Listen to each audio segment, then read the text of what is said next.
What's up, guys? Welcome back to my channel. I'm so excited to talk about something very near and dear to my heart, something that I feel like I owe myself an explanation to, something that I owe you an explanation for. Okay, let's just get into it. So a lot of these videos that I'm going to be sharing on my YouTube channel is like the first few are going to really just be like a deep dive into who I am, who have I been, who I want to be, and just ways that I can inspire you to like follow your heart and really tap into that authenticness and embodying what you were put on this earth to do. So just to get right into it, I am 27 years old, and wait, oh my god, I am not 27 yet. I turned 27 in like a month. Anyway, I'm currently 26. I guess I'm just ready to step into my new year of being 27 already. But I have been a hairstylist for 9 years.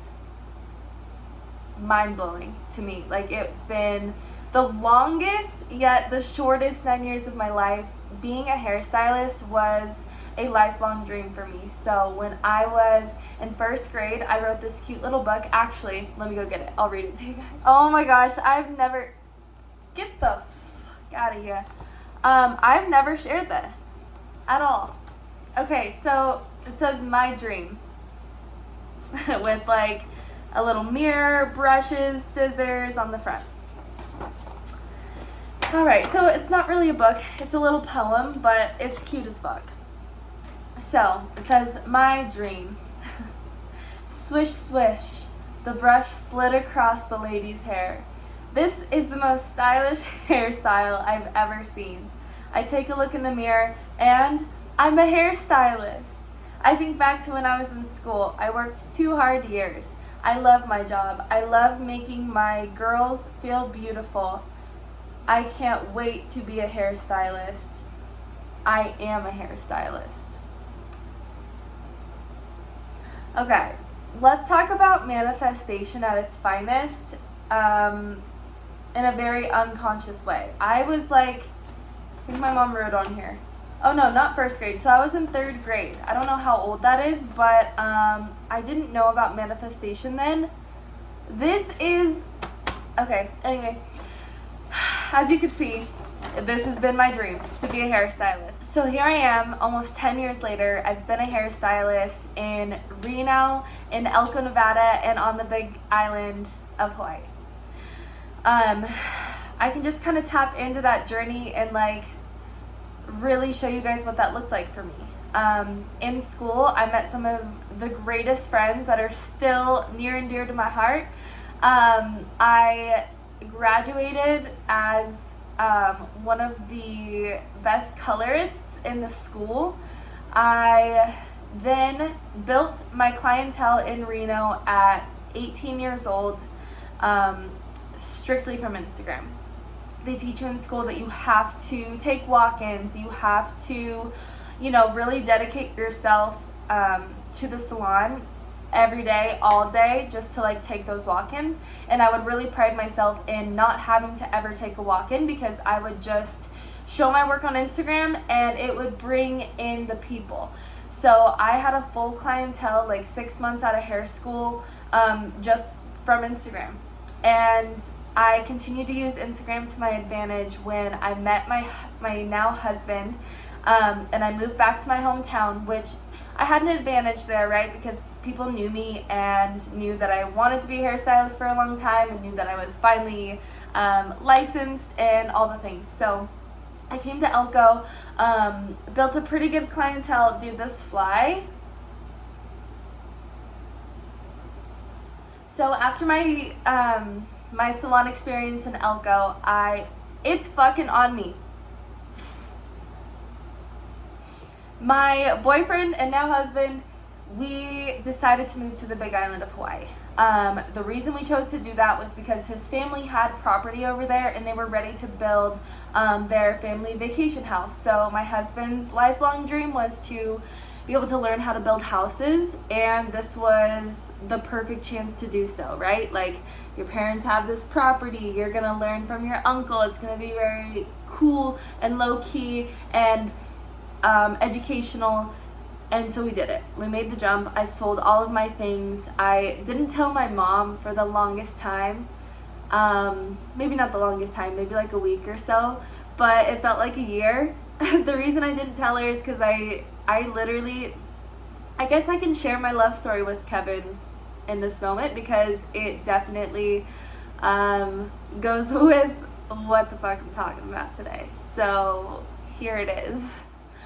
Kevin and I have known each other since 7th grade. A little cute story that goes with that is I have a friend named Brandon. We were very young, and we were meeting up at what we call a motorcycle jamboree that happens every year here in Elko, and it's just like a really fun spot for people to come meet up. There's like booths and food, and just honestly, when you were young, that was like the fucking place to be, because that's where all your friends were, and it was like during the summer, so you got to see people that you haven't seen since school. And anyways, we met up, and Kevin was with Brandon because they were actually neighbors. So I'm talking with Brandon. There's this really cute kid, very shy. He did not say a freaking word, nothing. But when I left them from just like chatting, I text Brandon and I was like, hey, who is that really cute kid with the curly hair and the green eyes? Because I need his number. And he was like, oh, that's Kevin. And I was like, you should tell him to text me. So fast forward past high school, we went through our own relationships with different people, and nothing really came out of our 7th grade fling. And then moved back to Elko, and we fell in love. Long story short, we started dating in the month of July and ended up breaking up in the month of November. He said he wanted to go to college and kind of like have that college experience that he didn't necessarily get, because he went to he graduated with a diesel mechanic license, I think it's called, here in Elko. So he never really got to move away and like party and have fun and like experience all this newness, where I did, like, I had my fair share of partying and meeting new people and all of that when I went to hair school in Reno. So anyways, we broke up because I was like, bro, I'm not trying to do long distance, and I'm also not trying to date a dude that wants to go to college to like get the party experience. I know how that goes. I don't want to do long distance, and I don't want to move to Arizona. No. So it was a mutual understanding, and we just broke it off. Fast forward to December. So we broke up in November. December 25th, Christmas Day. I hadn't talked to this freaking guy for a month, and he texted me, and he was like, hey Brooke, Merry Christmas. I was wondering if you wanted to come to like a family dinner with me tonight. I'm like, I told my mom, I was like, Kevin wants me to come to his family Christmas dinner. And of course my mom's like, fuck no, absolutely not. He broke your heart. No. And I was like, I don't know, I'm kind of curious. Like, what the hell? So I caved, and I was like, yeah, come pick me up. So he drives all the way out to my house, dressed very nicely, was very polite, opened the door for me. I was so fucking confused. I was like, who, what, where, why, how? Anyway, we get into the truck. We're driving to his parents' house, and he's making small talk. And mind you, Kevin and I had always connected over Hawaii. He had visited there once before him and I had got together, and we connected so deeply over it. It was just a place that I wanted to experience at some point in my life, and a place that he wanted to go back to. So back to the truck, making small talk, he proceeds to tell me, he was like, hey, my family and I are going on vacation to Hawaii. And I was like, sick. And he was like, yeah, so do you want to go with me? I paused for maybe 2 seconds before I was like, yeah, I do actually. In my mind, I'm like, I don't know what this guy's intentions are, but I know I have a ticket to Hawaii. This is my in. I gotta go. So after I said yes, I would love to come to Hawaii with you, he was silent. Awkward motherfucking silence in the truck. I was like, did I say the wrong, like, was I supposed to say no? What? I'm confused. I had to break the ice and say, did you not want me to say yes? And he was like, sorry, I'm kind of nervous right now. I didn't tell you the full part of it. And so I'm like, okay. And he goes, well, I'm not coming back. And so I said, you're asking me to move to Hawaii with you? Bro, we're not even BFGF right now. What is what I'm thinking in my head. So I ask him and he says, yes. Again, 2 seconds later, I'm like, let's go. So my mom's texting me. She's like, how's it going? What's going on? I'm like, oh, it's going fine. Like, everything's fine. And fast forward to like a week, I start selling my stuff on, where was I selling it? Poshmark? Yeah, Poshmark. Selling all my makeup, all my winter clothes. I'm purging. I needed a change so badly at this time of my life too, so I was so excited for just a new change with this hot ass guy who I was in love with from like the second that I met him. Like, we knew instantly that it was something to not let go of. So then I was like, shit, before I put my car on Facebook Marketplace to try to sell this thing, I should probably tell my parents what the fuck I'm doing. So I ended up telling my mom and dad, and the story went like, we're just gonna move over there, he's gonna build his family's vacation home, and then we're gonna come back. 6 years later, the house only took like 3 years to build, which is a long fucking time, but we stayed an extra 3 years after that, and it was the absolute best adventure of my life. So back to what I was talking about with my hair career. When we moved to Hawaii, I didn't do hair for like a year over there, 2 years maybe, because I would travel back to Nevada so often and take care of my clients, and then go back to Hawaii and literally spend all my money. Not the best. We were super young, so it was so fun to just like go out and adventure and not have any responsibilities, not have to go to work. Like, it was fucking awesome. I learned so much about myself, and that's like the first piece of advice that I give to any couple is like, when you get with your significant other and you are confident in the relationship, I highly advise that you go off and you move somewhere, just the two of you. Like, go. Get out of whatever normal routines, habits, all of that. Get rid of it and go learn something new and go build something together. Because that was honestly the best thing that could have happened for Kevin and I's relationship, was getting out of our hometown and really figuring out like this whole life thing on our own. So I started finally doing hair in Hawaii.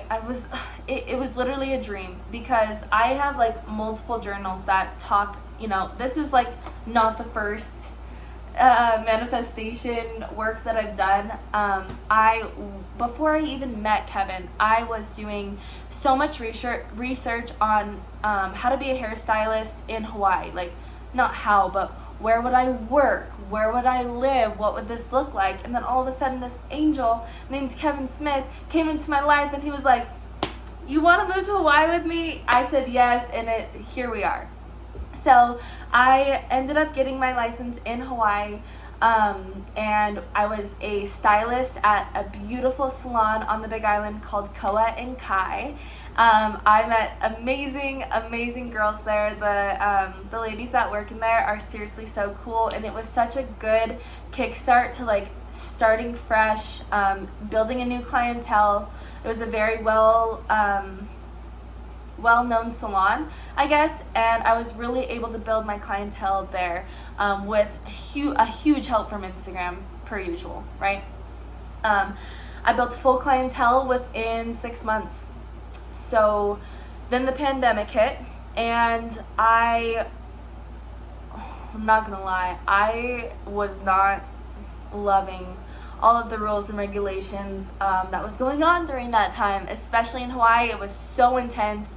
They were really taking it seriously for obvious reasons. Like, you're on an island, we don't want to get sick, I understood it, but I couldn't handle it anymore, and I'm talking about the masks in particular.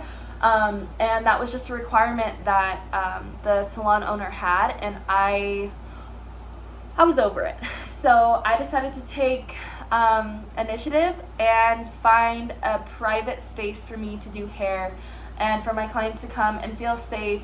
And so I found a salon suite, and that's where I worked for about a year and a couple months. And now I'm here in Elko, back in Elko. We kind of moved back, which is a whole nother story. But this whole video is about why I am choosing to not be identified as a hairdresser anymore. So let's get into that. So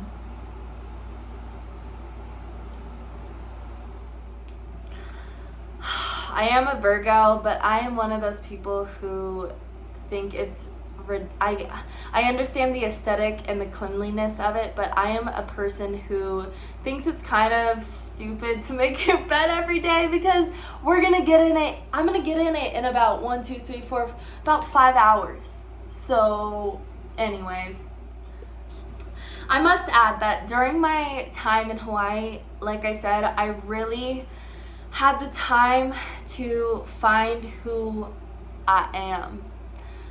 Discover myself, discover my intuition, and just I really tapped into spirituality there.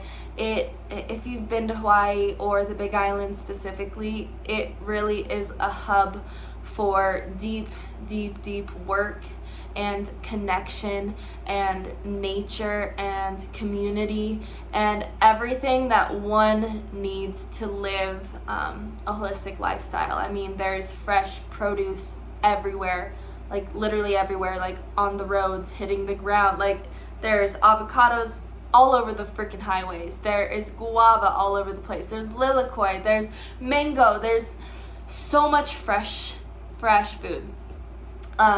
With that said, I was really able, and I was just in the right environment to start eating cleaner and start respecting my body more. And also, I must say, as you learned in my first video that I made, that I was super overweight.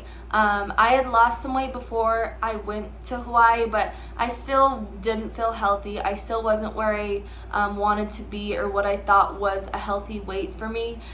So this was the catalyst to really being able to lose the extra weight and just tap in to who I really am, how I want to treat my vessel, my body, my temple. And so that then led me to being super interested in becoming a holistic health coach, because I was learning so much of this information. Well, I wouldn't say learning. So this is the difference between, I guess, just to answer my own question of like, why do I feel the need to become a holistic health coach versus just embodying what I can learn through social media, books, videos, all of that. Why choose taking on the role of being a coach? And for me, the answer to that is I wanted to take my health so seriously to the point that I had to like study and pass tests and really digest the information about living a holistic lifestyle, because I read a million books. I followed all the holistic people on Instagram.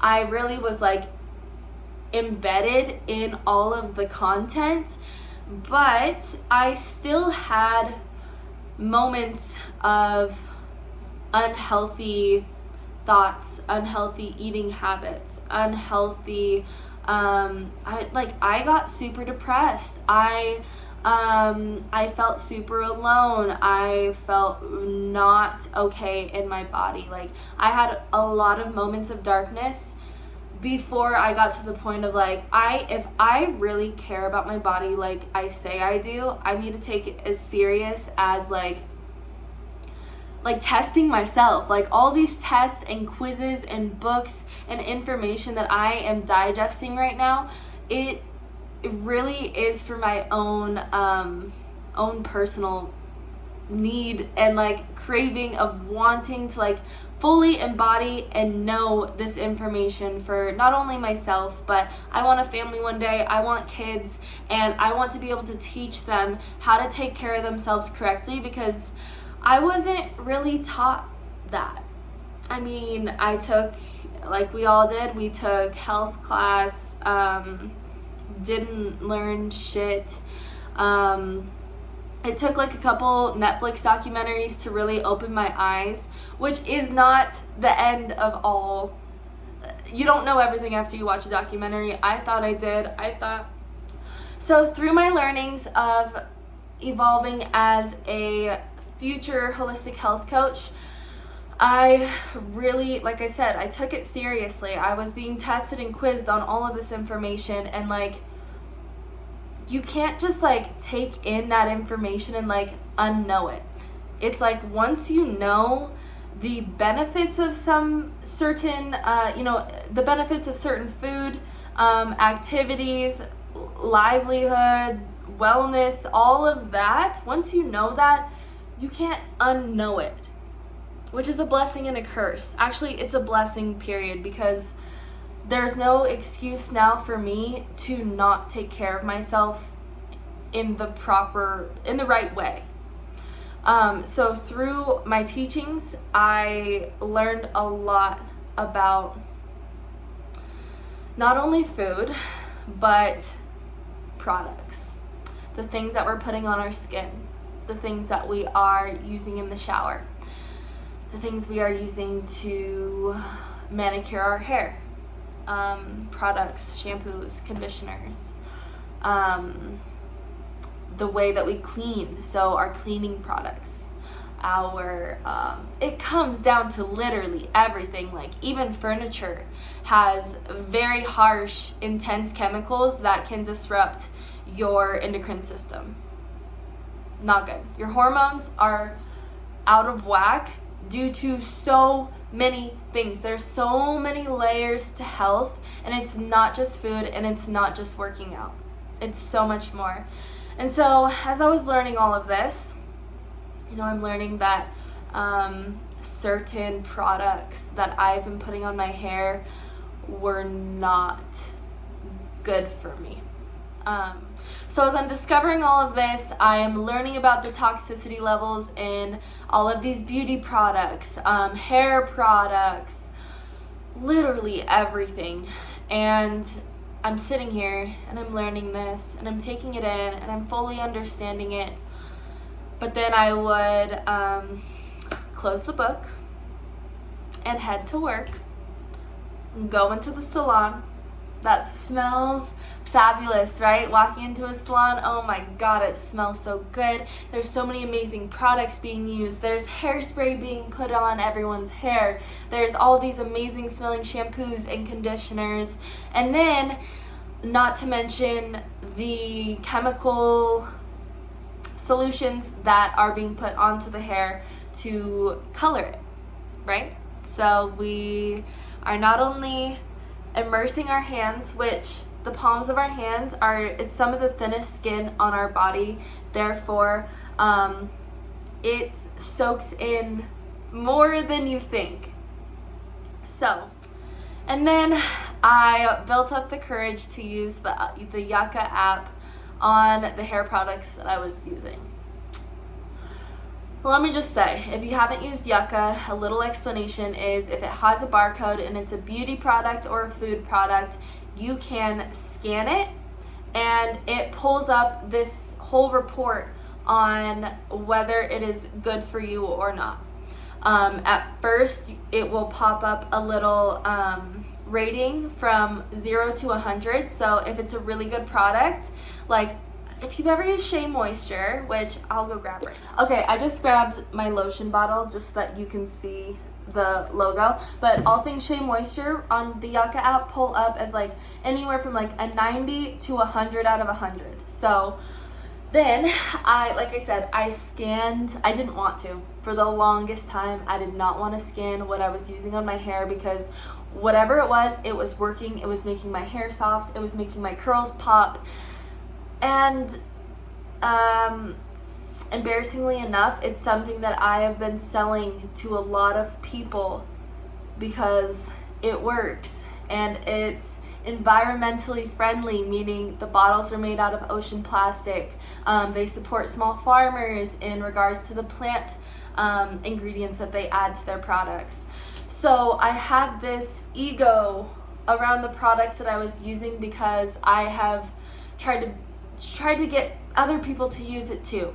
So that's why I had to build up the courage to scan that motherfucker. And guys, it was a 0 out of 100. We're getting to the end of this video, I promise. It's all coming together because when I seen that 0 out of 100 on my phone screen and I really took a deep dive into the products that were in that specific product line and what they could potentially do to my health and my body, and most importantly, my reproductive system, I made a change instantly. When I say instantly, I mean I took hundreds of dollars worth of products and threw them away. I didn't want to sell them. I didn't want to use them until they were finished because, first of all, I'm not gonna fucking sell a product that I am like fully knowledgeable, that I'm fully aware of the negative side effects to it. They're very small, right? It's nothing that the side effects are. They're very undercover, meaning they're not gonna kill us the second we use it, right? But it builds up these toxic levels in our body. It messes with, like I said, it messes with our hormones, our mood, so much that goes into it that I would love to share more about. But basically, I then looked at my career and I was like, bro, if I'm gonna like throw away all these products because I like want to have a clean, healthy, detoxed vessel for a future child, I really need to look at what I'm doing on a daily basis and what else am I putting onto my skin and incorporating into my life. And that being a hairstylist is there are so many chemicals and fragrances and just so much that goes into it that was like really putting a hold. It's really putting a stop to my progress in detoxifying my body and being a holistic being. So, with that said, it really inspired my decision to take a step back from the chair. Being a hairstylist has been my identity for, like I said, almost 10 years now. So, this change for me is really fucking weird. It feels good in the moment because it's like almost like I'm taking 1,000 pounds off my back because I'm not I'm not the magician behind the chair and creating, literally like being in charge of someone's looks and especially their hair. So many people take so much pride in their hair. That takes a lot of stress off me and that feels good. But on the flip side of that, it is really weird to like even just be saying this out loud that I'm not going to be doing hair for a while. I'm not saying that I'm quitting hair because like I said, it's been my life for the last 10 years, and I feel like I'm good at it. So just for now, where I'm at in my life, really trying to slow down and detoxify and nourish and love myself and feel good from the inside out and go to sleep every single night knowing that I did my absolute best. And like I said in my first video, and I'll say this a million times, it's not about being perfect all the time. It's about having that 80-20 lifestyle, you know, where 80% of the time we are fully taking our health, our well-being, our mental health seriously, and then the other 20%, like, go fucking on a weekend binger. Go to your freaking favorite restaurant. Go have ice cream. Go do all of your favorite things.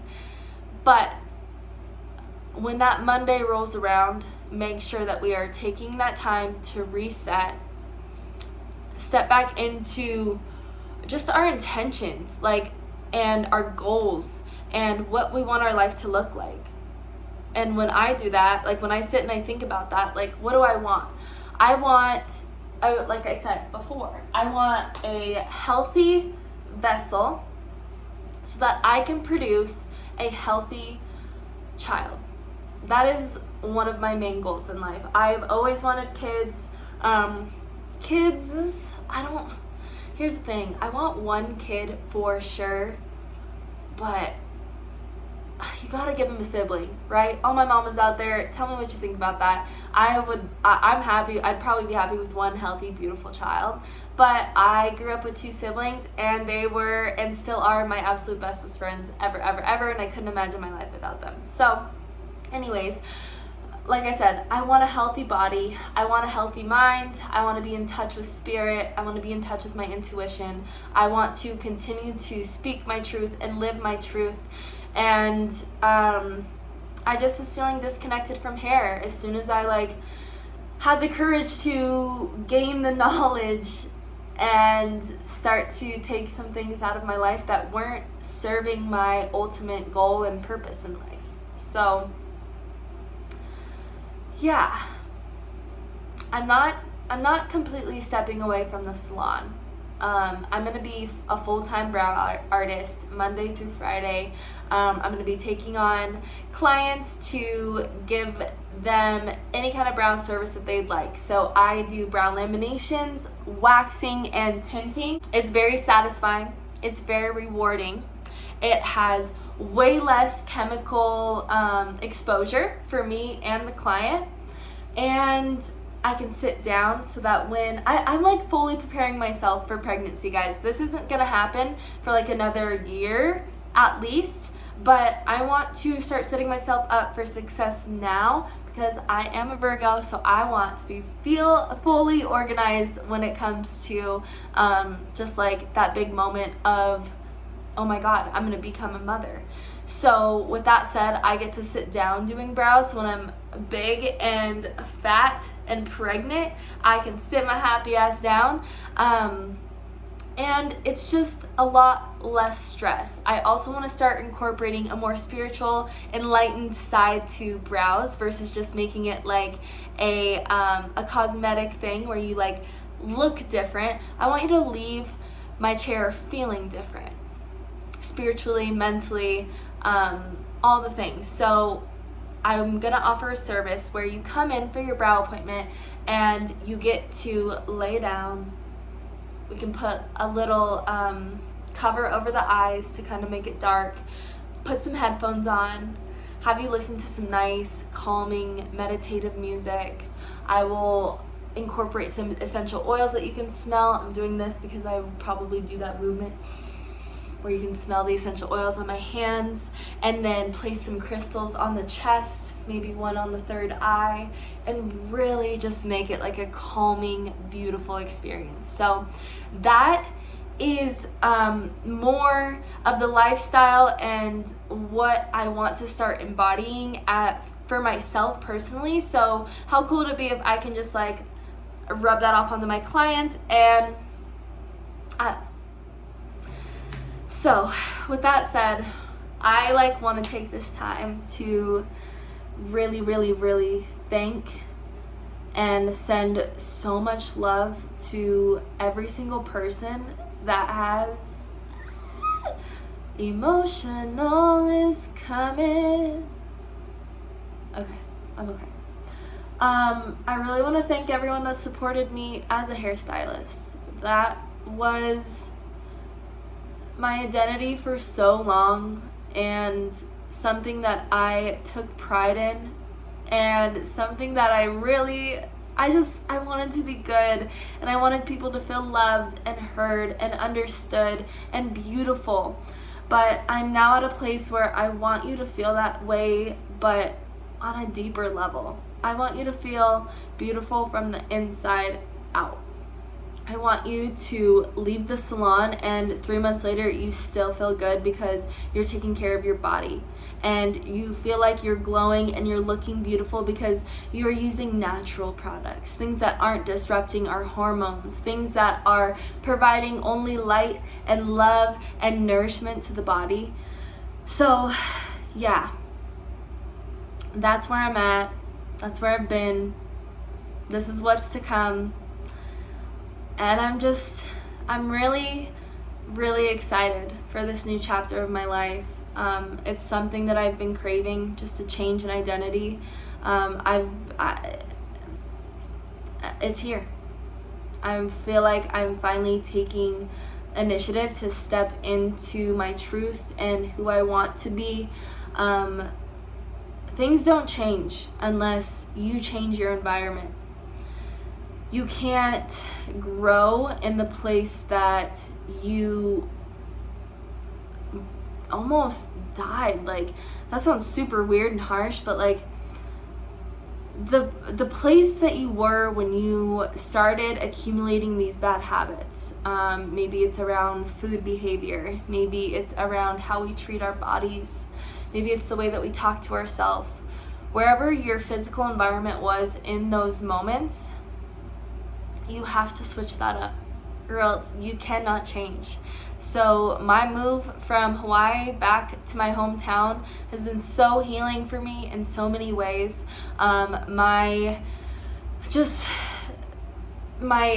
The actionable steps that I have taken to physically remove myself from certain things that just weren't in alignment with where I want to be has also been very healing as well. So, thank you so much for listening. I feel so much lighter. I feel so much lighter that I just fucking shared that. I really haven't said a lot of that out loud. So, I love you. If you're watching this, I love you. I care about you. I want you to do good. I want you to feel good. That's what I want most for you, is I want you to feel good from the inside out. Like, I truly mean it. I have once not felt good. I have not loved myself. I have been in a place where I hate where I'm at, physically, mentally, environmentally. There are so many things that I have experienced myself, and I'm finally stepping into my truth and my authenticity. But I want that for you. So just you tuning into this and taking what lands and leaving what doesn't, and hopefully I can inspire you in some way, somehow, to just treat yourself with more love. We'll see you next time.